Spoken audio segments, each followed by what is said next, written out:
Testing 1, 2, 3.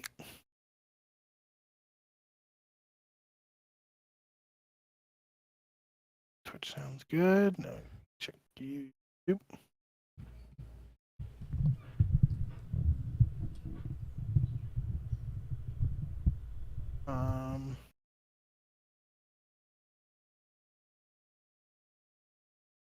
Is upcoming for me. Let me see. Oh, it's live now. Sweet.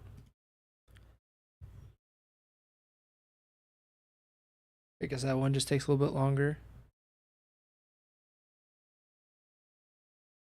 We're live, so 115. Right now, this week is qualifiers.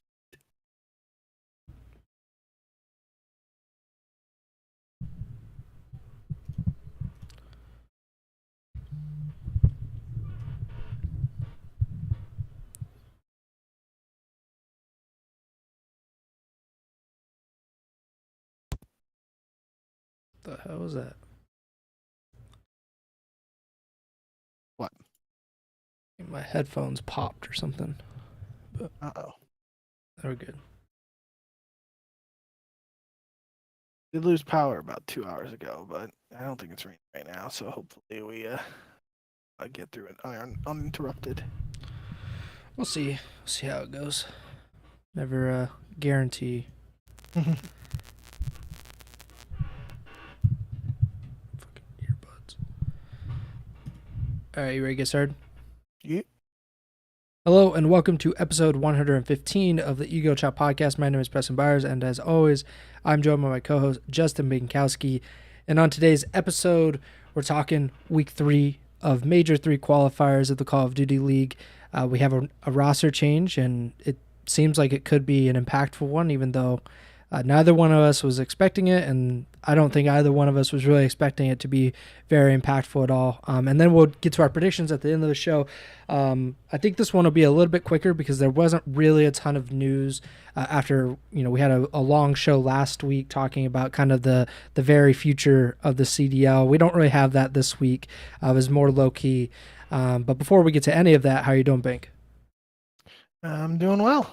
Episode 115, a special Easter egg in the tweet for this episode for any Zombies fans out there. But yeah, like you said, jam-packed episode last time, so probably a lighter one this go around, but still got some fun stuff to talk about. Yeah, it also helps that it is very, very warm where both of us are living, and I'm already sweating. Just started the show and I'm already sweating, so that's not a good sign. But let's start with the matches from this past week. Really, this weekend that we're just finishing up. We started on Friday. We only had 8 matches, I think, in total. Is what you said? Yeah. So only 2 on Friday, 3 on Saturday, and then 3 on Sunday. So the 2 on Friday were kind of surprises, at least in terms of our predictions.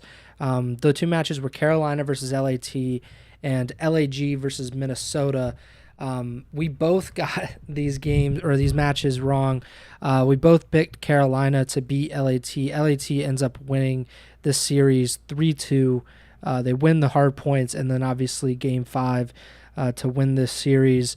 Obviously, we've talked a lot about Carolina just in general this season, considering the roster changes and what to really make of them. What did you think? Obviously, to lose Game 5 S&D has been the thing we've mostly talked with Carolina about. Yeah, I mean, the bigger thing for me is that LAT's won 2 hard points in this series. There was a time earlier this season, it feels like it comes up almost anytime we talk about LAT, where they were like 1-10 in hard point or something like that. Yeah. Then they made the first set of roster changes, and I think they did a little bit better, but obviously we were making the joke, like it's hard not to do better than 1-10, 1-11, whatever it was. And now we're at a point where they're winning 2 hard points in the same series. I know it's against Carolina, but still that's gotta mean something. So I think I saw some tweets too. I didn't link it for this one, but it was like it was maybe it was Octane or Enable or someone like that saying like they've heard like LAT have done well in scrims all year. It just hasn't materialized in matches, but maybe that's starting to happen. So I don't remember where I saw that, but I feel like I saw something along those lines, and that could be something to keep an eye on with this LAT team. So um, they do play another match later in this week, so I don't want to uh, you know, talk too much about it them overall. And there's a whole nother match to discuss for them in particular, but this was definitely a match we both expected Carolina to win, and they were able to come out on top. So that it was an interesting way to kick off the week. Yeah, and I wouldn't say it was like a too big of an upset because both of these teams have been inconsistent, and really, I would say of the bottom eight, I would put these like in the upper echelon at times. Carolina can be a little more iffy. LAT has looked better in general, but obviously a great win for LAT. Kicks off the week with a good note. And then we go to LAG versus Minnesota, and this was an upset. This is, even though Minnesota has not been good at all, especially since Major 1, we both expected the Rocker to win. LAG has been abysmal online, particularly, and it was a 3-0 for the Guerrillas, which I don't know how many 3-0s LAG has had online, but this was a very impressive one. They win Rio, Invasion, and Karachi to sweep. Estriel obviously had a 1.4, but I think the big story of this is the debut of Flames, who comes into the starting lineup. What did you make of Flames' debut for LAG? It's about as good as a debut you can have, really. So Flames coming in a solid now on the bench, but um, this is one here again. We didn't know about the roster change. I don't know if even the roster change would have swayed my prediction. It probably would have made me even think, yeah, I'll stick with Minnesota in a battle of teams towards the bottom of the standings just because LAG's history of struggling online. But they came out and then showed up in this one, and Flames in particular played very well. We have talked, and I know you have talked extensively on this podcast about the timing of debuts and who they're up against. There have been examples of pros, rookies making their debuts against teams like Optic and FaZe, but Flames in this case doesn't have to do that. He gets to make his debut against another team that's struggled over the last couple months, and he's able to show what he's capable of there. So that was pretty cool. I believe he dropped 30 in map 1. He went 13-2 in map 2, and that elicited a response from Octane saying it's a Flames masterclass. This guy was riding the bench with a billion question marks. So he seemed to turn some heads in what was you said a 3-0 for LAG. I would very much wager that this was potentially their first 3-0, especially online, and if they had more, you can definitely count LAG's 3-0s this season on one hand. I would feel safe making that statement. Yeah, I'm trying to look through their matches to see if they would have had any other 3-0s. Just looking through Breaking Point, they had a 3-0. Their first win of the season online was 3-0 versus LAT. So there you go. LA, they dominate that. So which was December 17th.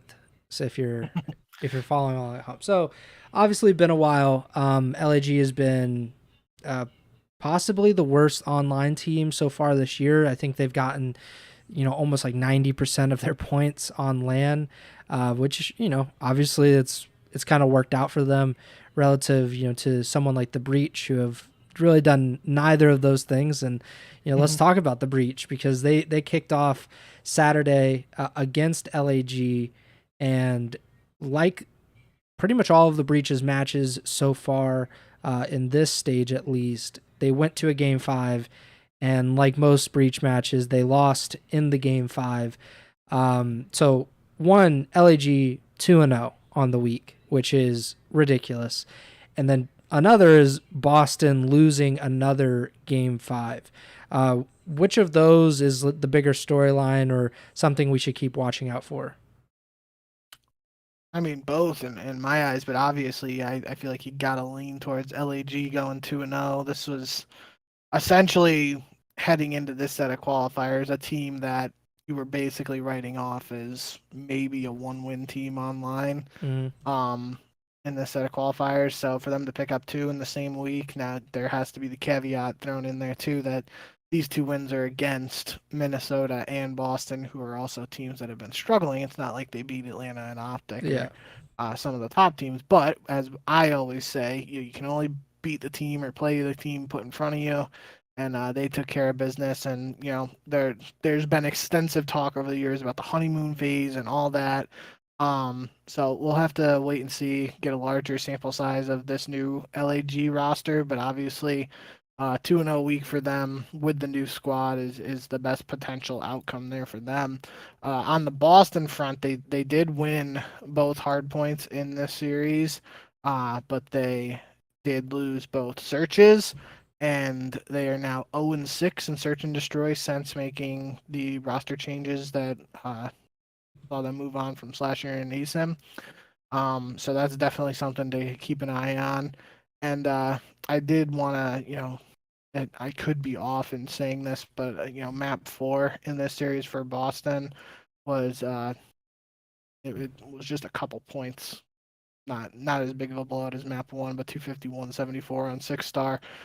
Pentagram went 33 and 18, and I felt like, after watching Boston's matches with this new squad, that's probably been his best map since he has been in the CDL. I know some people have been talking about his statistical performances so far for this team. So for somebody who has seemingly been on the fringe or the outside looking in of a CDL spot over the last couple of years, to see him finally have a really strong performance in one individual map seems like it could be a step in the right direction. So something to keep an eye on there to see if he continues able to build on that overall. But and then Diamond Con did have a pretty nasty 1v3 in the map 5 that was essentially the game-winning play if I had to pick out a play from this series. So yeah, that was another 3-2 series here, but it was just a impressive performance out of LAG when many people probably weren't expecting it, even though it's 2 teams fighting at the bottom. And well, like I said, have to see if they're able to build on this now. I'm just really, I don't know what to really make of Boston at the moment.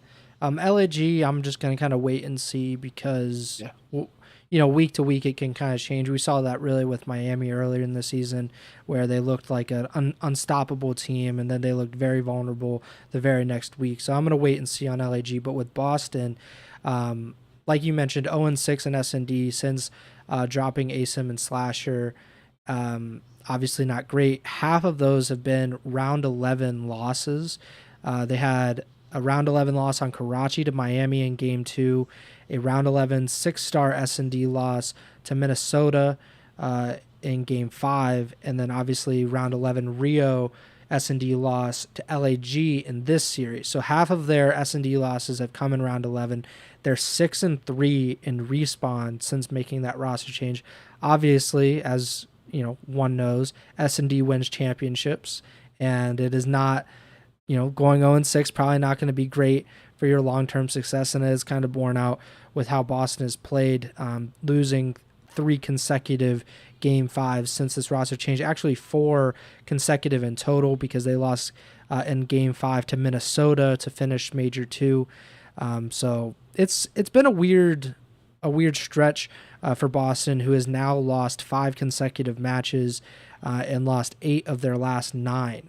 So not great, even before the roster change, which is kind of why Asim was brought in the first place. But like I said, I'm not really sure what to make of that. I think we saw it with Minnesota last stage where they kept losing these really close matches. I think a few game 5s or a few round 11s or something along those lines. And that's just a really difficult thing to decipher whether that's actually something that you should take into account of like, okay, this team just isn't very good. They don't have, the ability to clutch up in these moments. Or is it just kind of like a variance thing, like in the NBA where a team has like a few bad shooting nights and, that might not be indicative of their actual potential, but you still have to play the results in the end. So I'm going to be interested to see if Boston can turn it around. Obviously, they really needed to pick up at least one of these wins against less than stellar opponents. Miami, Minnesota, and LAG. Those are three of the worst teams in the league, or at least in the standings. They're near the bottom, so they definitely need to win, and I feel like that they're going to pay for that. Probably going to start in the losers bracket at Major 3, but we'll wait and see on that. Next, we had Toronto versus Carolina. Not a ton of surprises here. Toronto does end up winning the series 3-1. We both picked the Ultra, as most people probably do. But Carolina did win map to the S&D, down 5-2. They win 6-5. And it was a very close Rio hardpoint, the final map of the series, 250 to 238, that Toronto pulls out. Interesting series. Insight, notably pretty poor KD, but when you win 3-1, it doesn't really matter. Anything jump out to you in regards to this series? Yeah, I was gonna point out the search. It feels like this running narrative from the Ego Chall podcast about Carolina's search and destroy performance. They'll either have these series where they win the respawns and lose the search and somehow win the series, or they'll have a performance like this where the only map they win is a search. So still not sure what to make of that. But notably, I did see Scrap tweet after that one. GG's Carolina 1-3-1. S&D is slowly making a comeback. So that's noteworthy in my eyes that Toronto knows they have to continue to work on their search and try and get back to where they were earlier in the season. So something to keep an eye on there from Toronto. But yeah, like you said, this was a match you expected Toronto to win in any fashion, whether it was a 3-0 or 3-1. So they got the job done. Next up, we had LAT versus Minnesota. We both we were split on this match. I went with LAT, you went with Minnesota. I think this is more a guessing game in the end with these two teams, because they have been wildly inconsistent, possibly even more so than some of the other teams in the bottom 8. Some of those teams are just like consistently bad. These two teams are a little bit different, and we saw that in this series. LAT goes up 2-0 with very decisive wins in Hardpoint and S&D. A 3-2 control win for Minnesota, and that starts the comeback. And then Minnesota just destroys LAT in the final two maps, pretty much the exact same way that LAT won the first two maps to reverse sweep the Thieves. Standy, 1.23 KD throughout the series. He had 13 kills in the first search, 10 in the second. What jumps out to you, obviously, because we're split on this, or we were split on this prediction, and these have been teams that you really can't predict how they're going to perform match to match.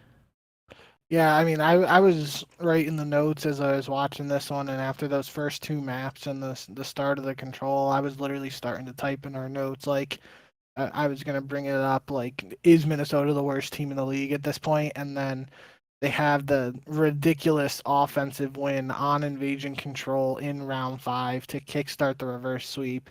And like you said, it was kind of like that. It was just like, turn the light bulb on, flip the switch, whatever, however you want to say it, where they are able to win the map 4 hardpoint 250 to 132, which LAT won the first 250 to 133. And then they take the last game 5 search 6-1 when LAT won the search 6-2. So it was kind of like you said, outside of that middle swing mode there in the control, both of the map wins for both teams were pretty lopsided. And yeah, it's based on the way LAT started the series, I was not expecting a reverse sweep, but a pretty big win for Minnesota. Have them at 2-3 now, and LAT, that's their first loss of these qualifiers. If they were able to close this one out, they would be 4-0. At 4-0, even if they lose their next 3 maps, they should have been almost guaranteed for starting a winners bracket at Major 3. So this is a pretty big loss for LAT, especially with the way they started, and a pretty monumental win for Minnesota. I still not really sure what to think of either squad, to be honest, and especially Minnesota. And it just, this is one where it feels like you look at the stat sheet. It's good to see the new guys there, and Gunless and Standy being the ones to lead this charge. Especially Standy had like a 3-piece cruise missile in the game 5. He played really well. But I still, and even LAT, Joe DeCeves, who was on the team earlier, got benched, brought back in for this set, had the highest KD for LAT. So the new guys, however you want to say, quote unquote new guys, shining in this series for their respective teams.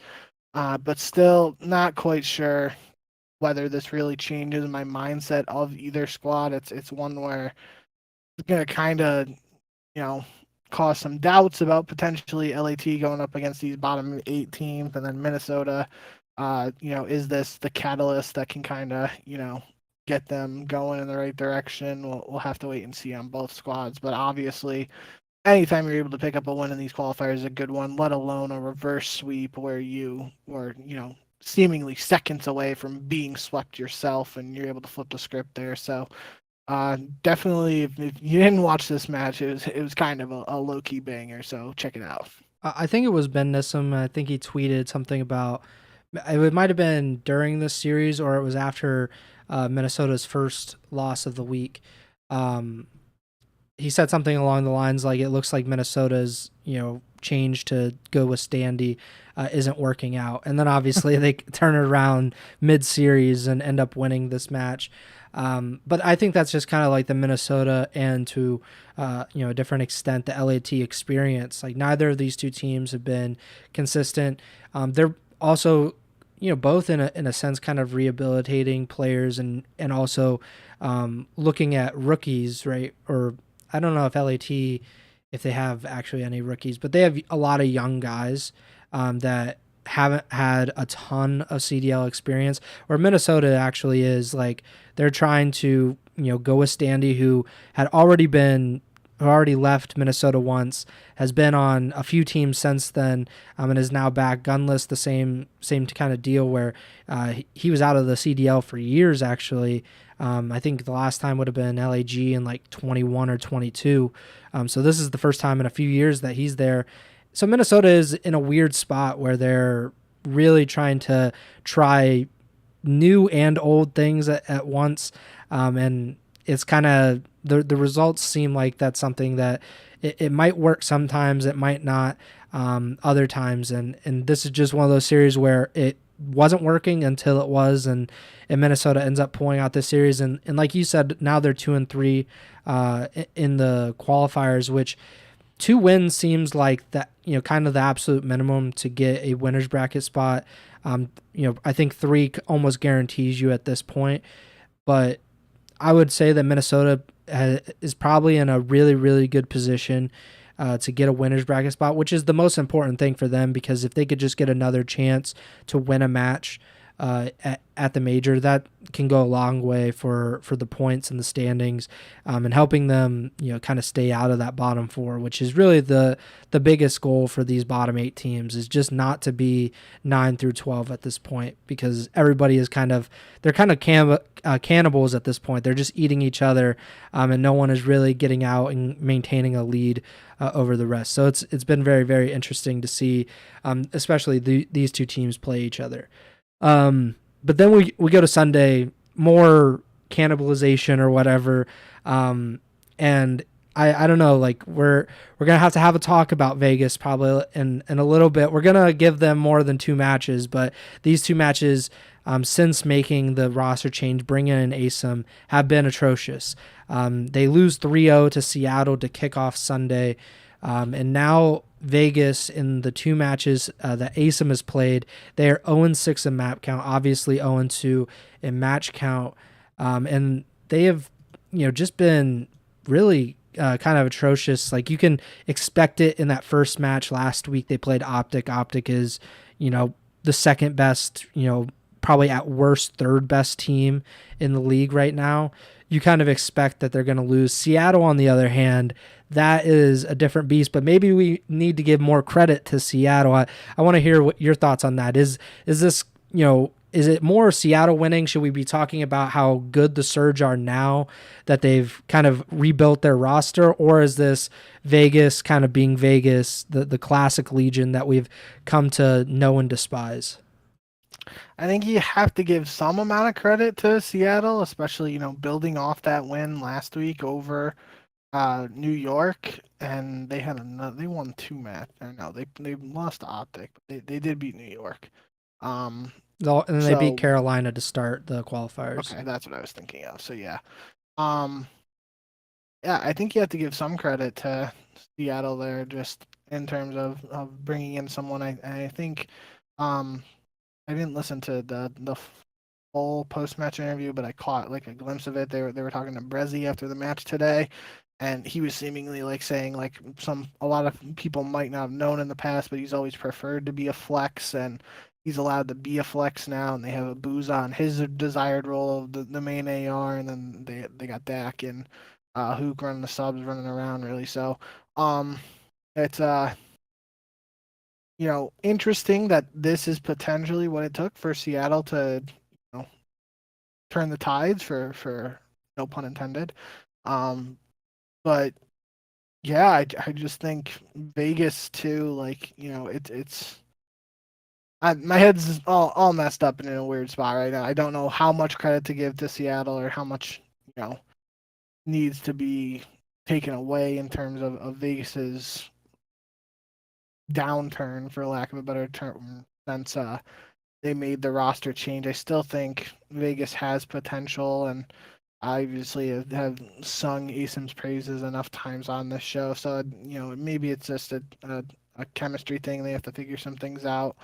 After making that change, I don't know, but this should have been a very winnable match from Vegas. So it has me slightly concerned, not, immediately throwing up a red flag here, but it is somewhat concerning that they weren't able to beat Seattle. But at the same time, Seattle coming off that win against New York, now, able to beat a team like Vegas too, that has to mean something.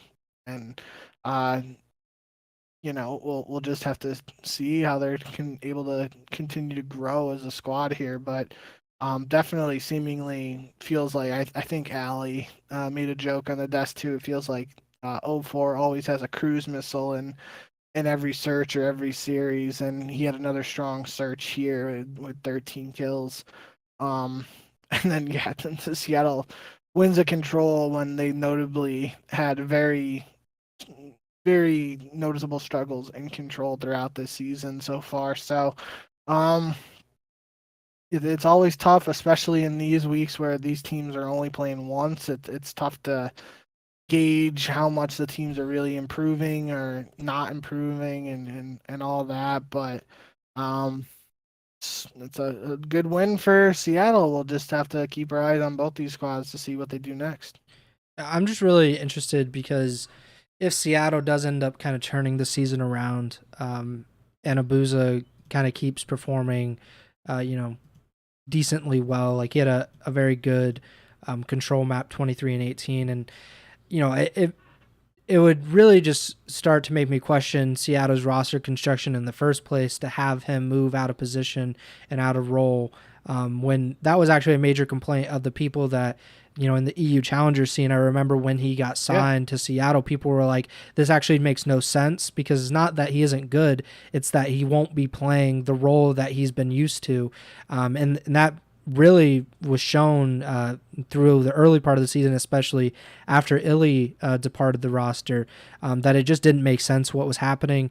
And it seems like maybe things have kind of been, maybe they're different now. It also is kind of difficult to know exactly where they stand, because Vegas is also kind of dealing with a roster change, and Vegas wasn't particularly consistent to begin with.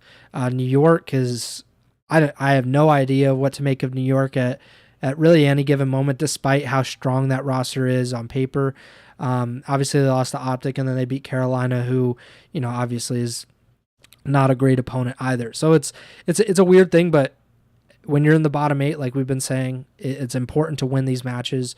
Yeah. You're competing against the bottom 8. You're not competing against New York and Optic and all of them. And beating New York is a big deal. But it's going to be. We probably just need to wait and see a little bit. But Seattle is definitely starting to creep up. When we end up doing our power rankings, if we had to do them today, like I think Seattle would be much, much higher than we had them probably in the last one. So it's a really cool thing that they've, at least for the moment, seemed to turn it around just a little bit.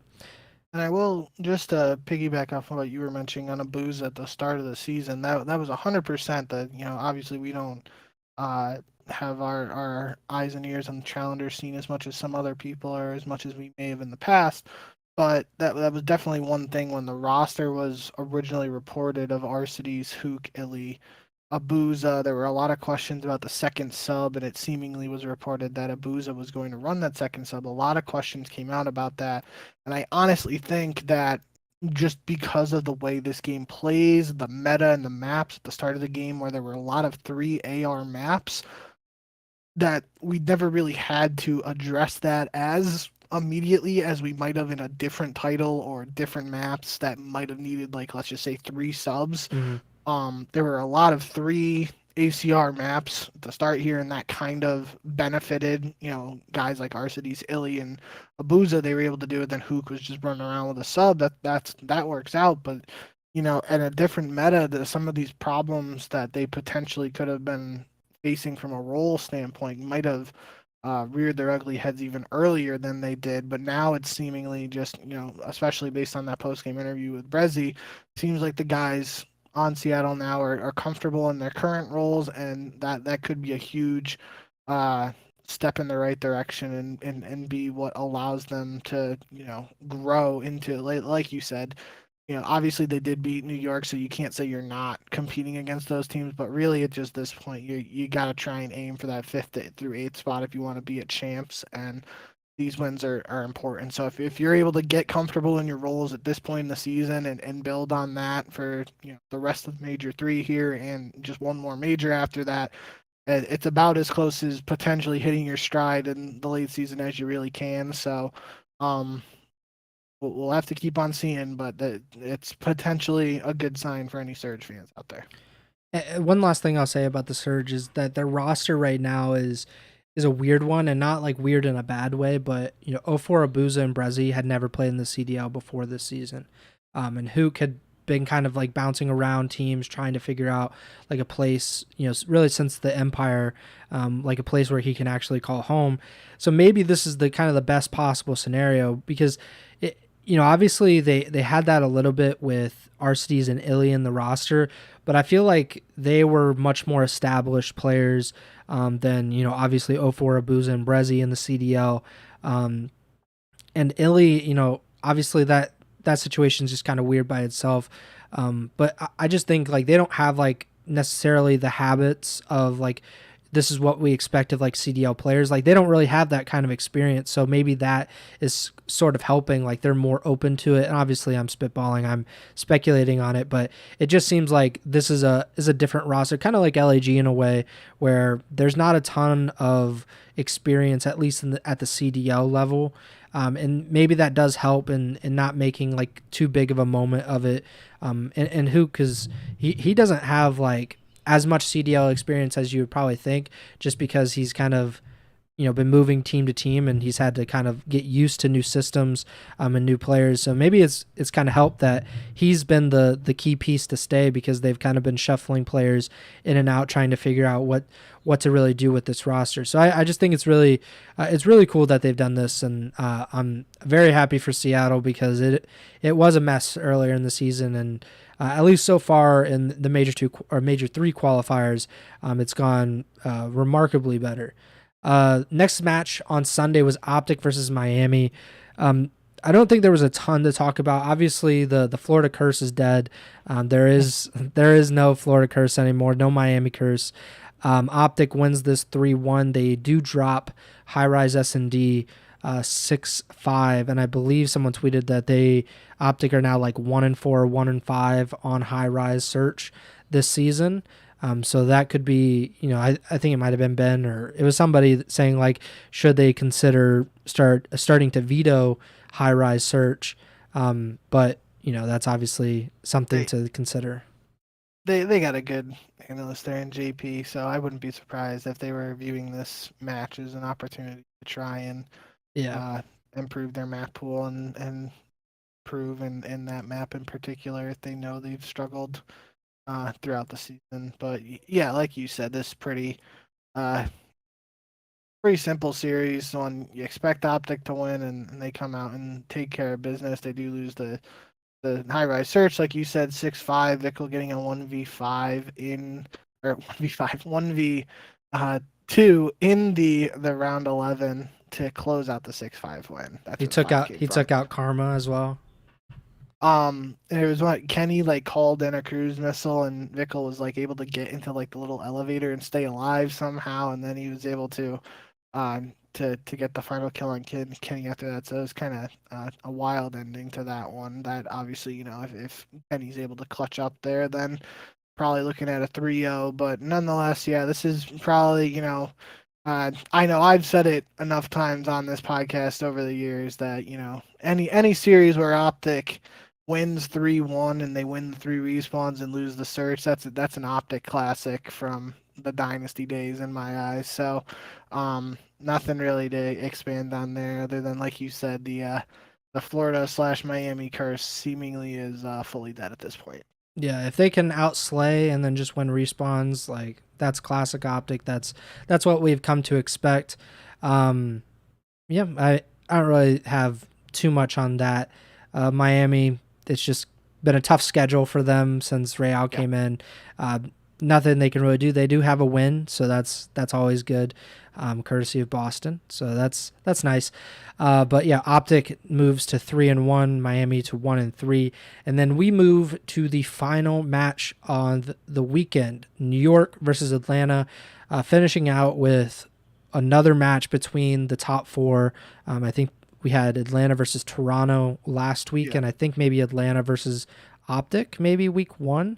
Um, sounds right. but so we've, the CDL has kind of been making a point to showcase these top four teams as the very final match of the weekend, and they did it again this weekend with the Subliners and FaZe.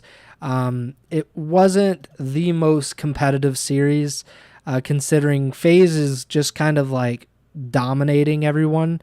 Um, they did it again. They did have a very close search and destroy. I don't want to gloss over that. It was 6-5 for FaZe, and then the Subliners swept high rise control, but the hard points were not close. Nearly 100 point club to open up the series, 250 to 105 in favor of FaZe, and then nearly 100 point victory again on Karachi. So FaZe wins this 3-1. They move to 4-0, and the Subliners now are 1-3. Is a bigger deal that the Subliners are 1-3, or that FaZe is kind of transforming into 2021 FaZe right before our eyes? I think the bigger deal has to be New York underperforming.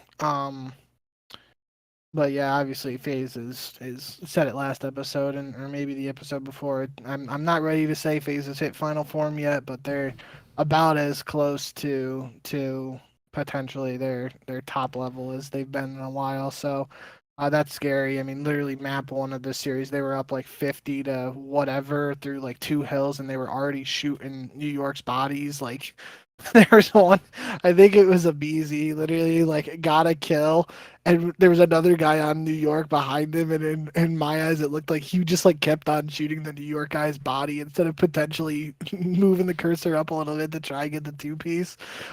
It was just they put on a masterclass performance there in the Rio. I think Simp even tweeted uh after the series, if I remember, something along the lines of like, when are they gonna learn or something like that. Yeah, I can't believe we're still getting chowed on Rio. Hashtag don't chow that. So it seems like now they have thrown the gauntlet down. It'll be interesting to see if that is actually vetoed against them.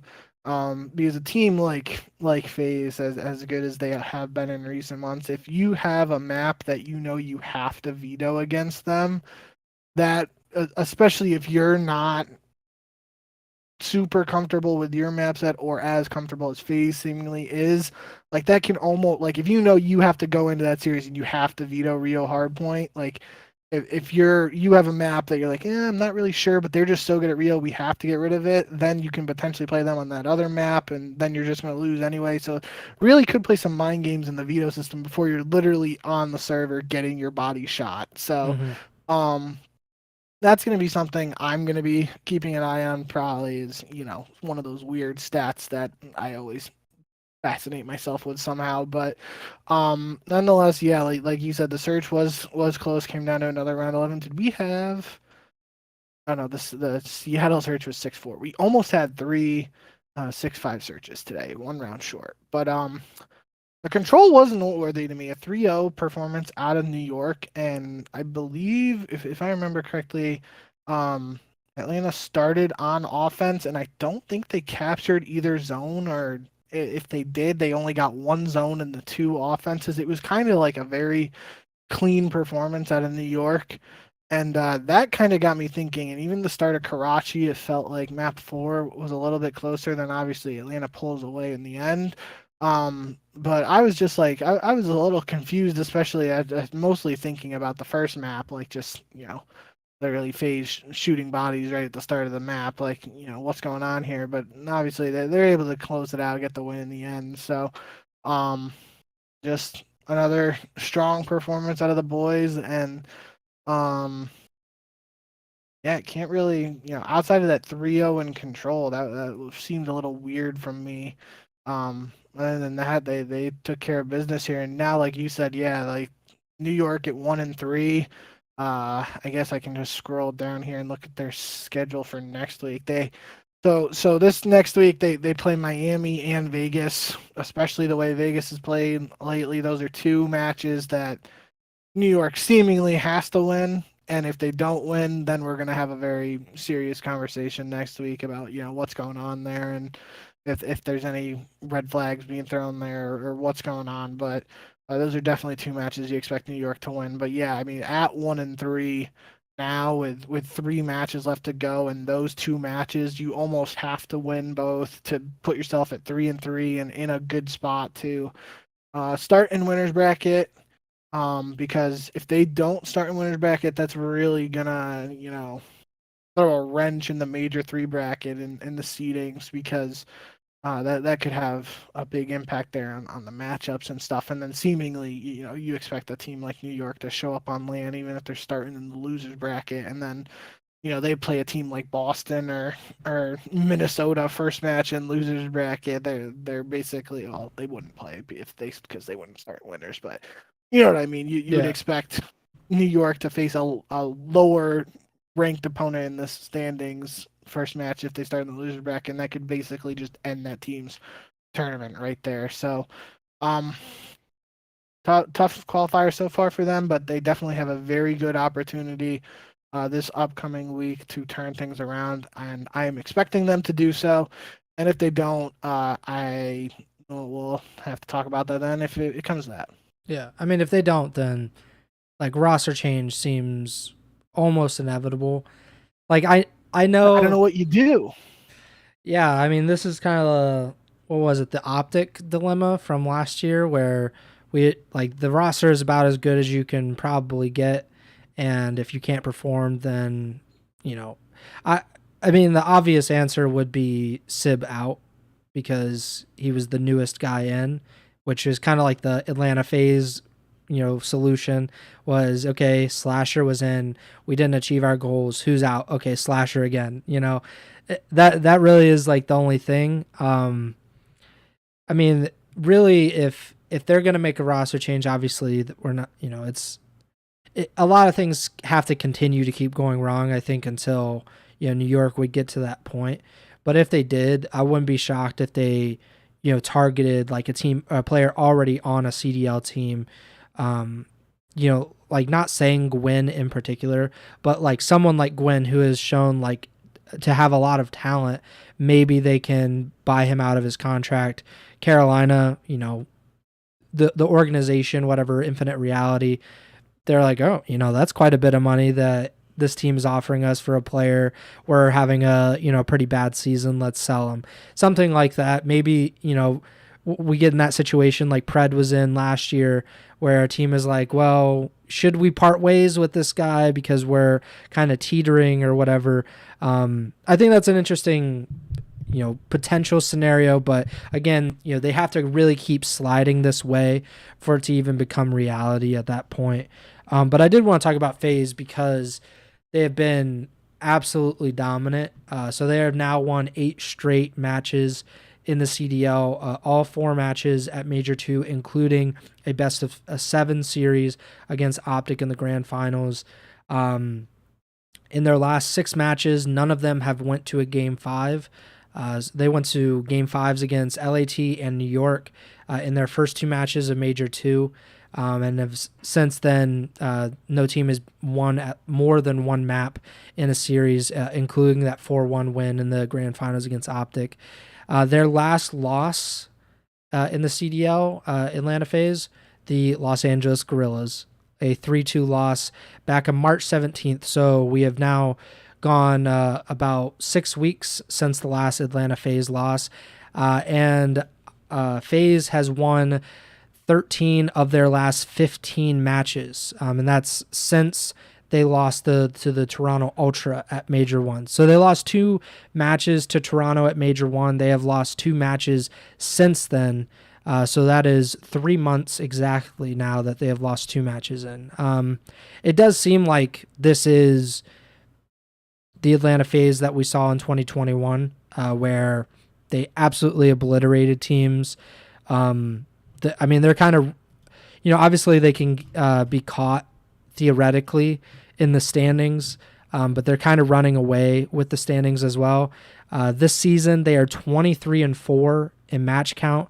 They have a 72% map win percentage, and they have a 50-point lead on second place in the regular season standings, which is Toronto.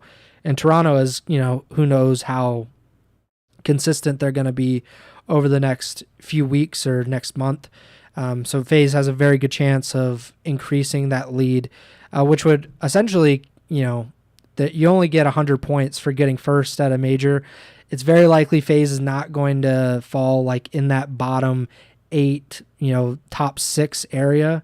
I think they've only done that like once or twice in CDL history.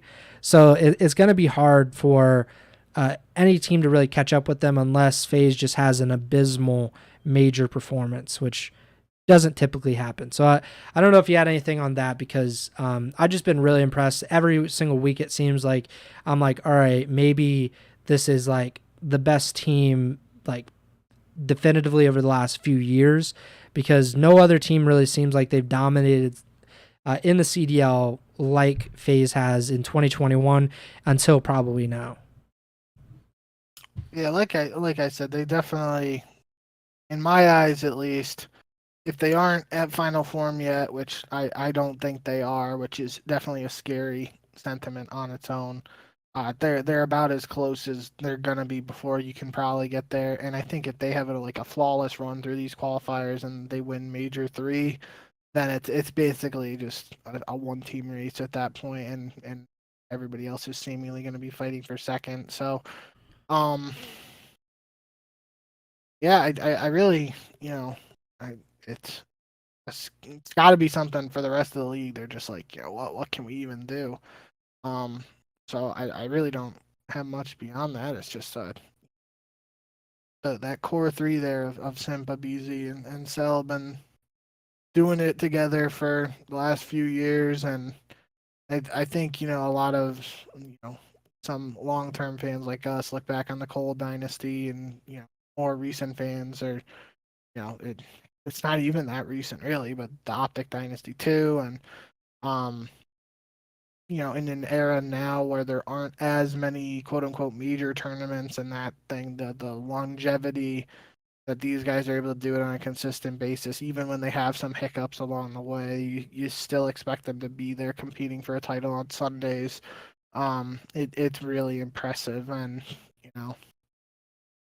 yeah, I'm back in that mode where I'm not picking against FaZe until I have a reason to. So, we'll have to see. And I'm definitely excited for Major 3, though, because I think that's a big turning point. Either way, like in a scenario where FaZe somehow doesn't win Major 3, then that's going to open up like a whole new can of worms. Like, is there another new power? Like what's going on there? It obviously would depend on the circumstances of that, but and then if they are able to just dominate, brute force their way to another back-to-back title, it's like, okay, what is anyone going to be able to beat them the rest of the year?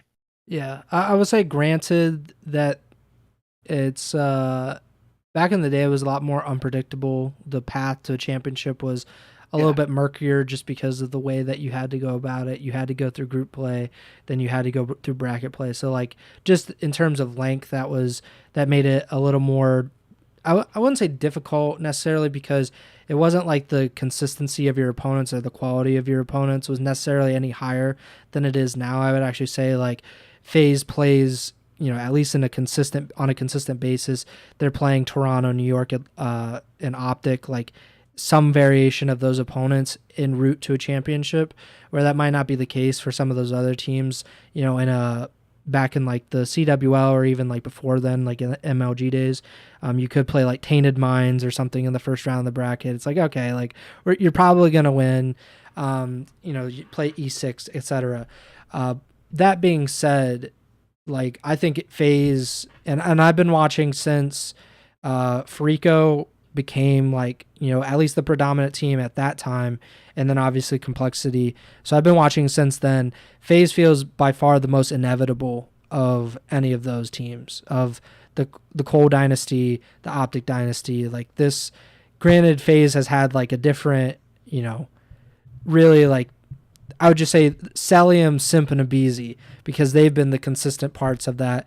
They feel like the most inevitable, like that they will at least be in the grand finals, if not winning a championship. And I think that's pretty crazy that those players, that team has consistently done it so much that, even as someone who's watched competitive Call of Duty for more than 10 years, that I'm just like, yeah, I just kind of expect that they will be there at the end of the tournament. And if they're not, like, say, I think they didn't get to the grand finals of champs last year, that's like stunning to me that they didn't even make the grand finals, which is pretty crazy. But FaZe, top of the top of the top. When we do our predictions in a moment, don't expect us to be picking against them, and probably for quite a bit at this point.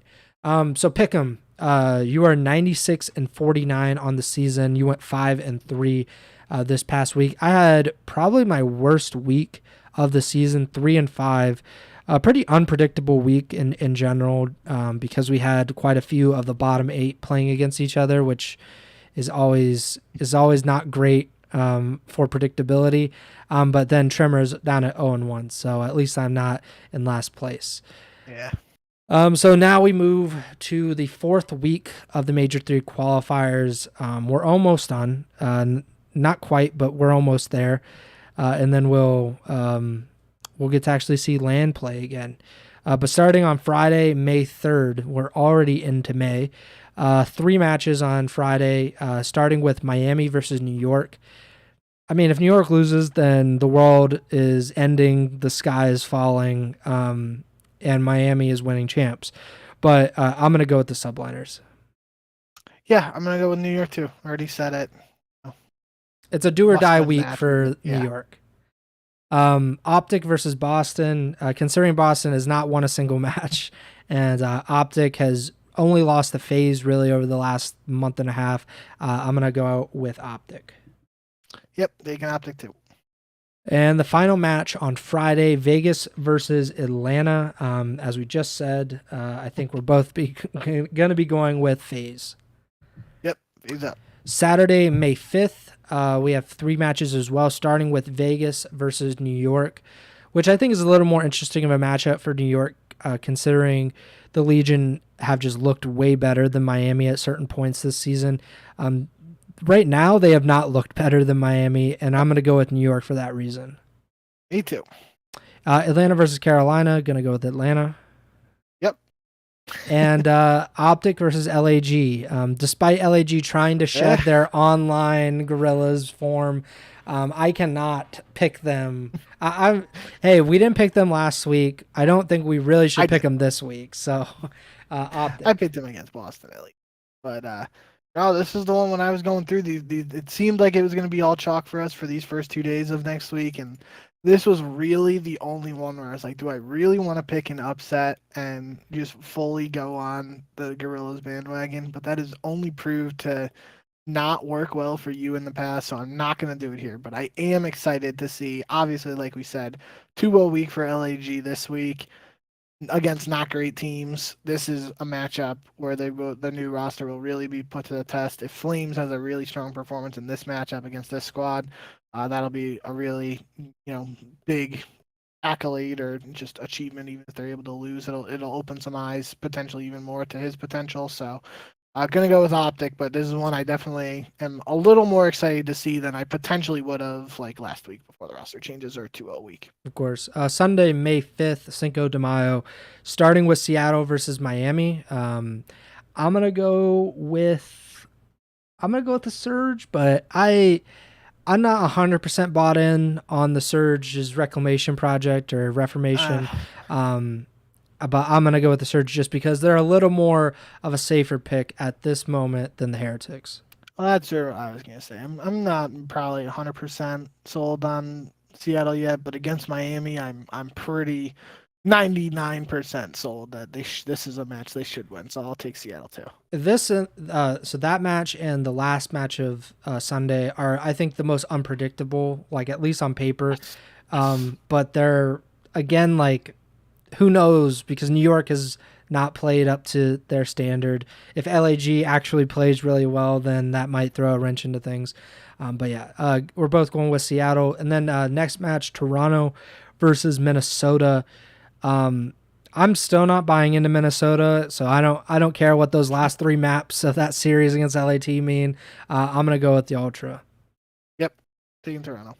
And then this one I think is the most unpredictable because Boston has went to Game 5 with each of their opponents. They went to a round 11, each of their opponents. LAT absolutely collapsed in the final 3 maps against Minnesota after dominating them.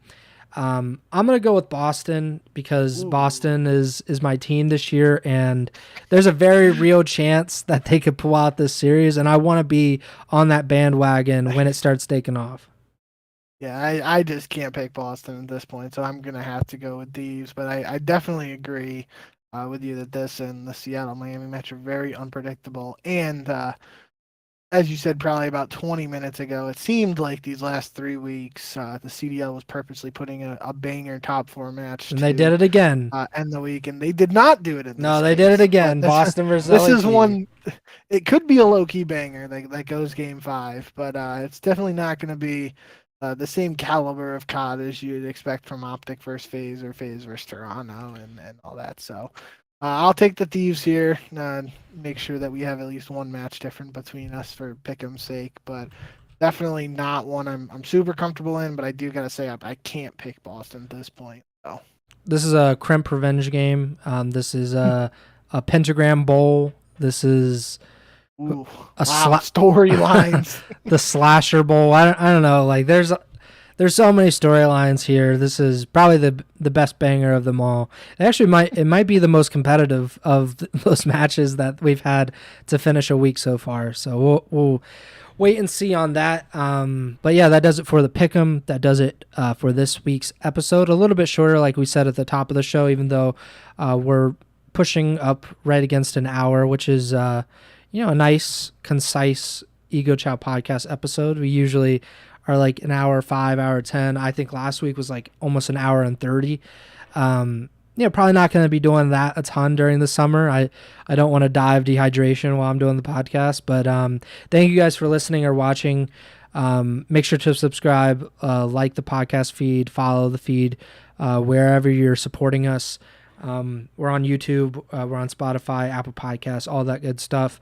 Make sure to give us a 5-star rating on Apple Podcasts. I believe there's a 5-star rating on Spotify as well, so you can do that there. Follow us on Twitter at jbink with 2Ks, at Preston Byers, in the podcast there's at Ego Chall Podcast.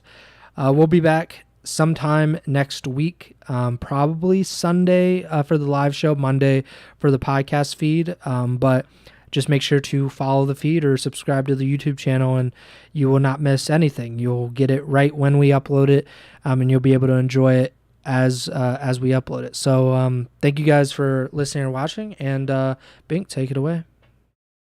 Yeah, like you said, I'm definitely starting to sweat, so gonna get out of here. But thank you guys as always for all the support. Do let us know if you like the Sunday schedule or not. That seems to be what we're gonna have to do for the foreseeable future right now. Especially, I just had softball start up, and those games are all on Mondays for whatever reason. So, seems like the Sunday angle is the best, unless we get a bunch of comments saying you guys prefer a different day or whatnot. But let us know either way. And yeah, other than that, I hope you guys enjoyed the last week of matches. I know we get in these slogs where it's a bunch of weeks of online matches and you just want to get back to LAN, but I promise we're almost there. Just got to tough it out a couple more weeks and we'll be back eventually. So thank you guys as always, and remember to send the chow.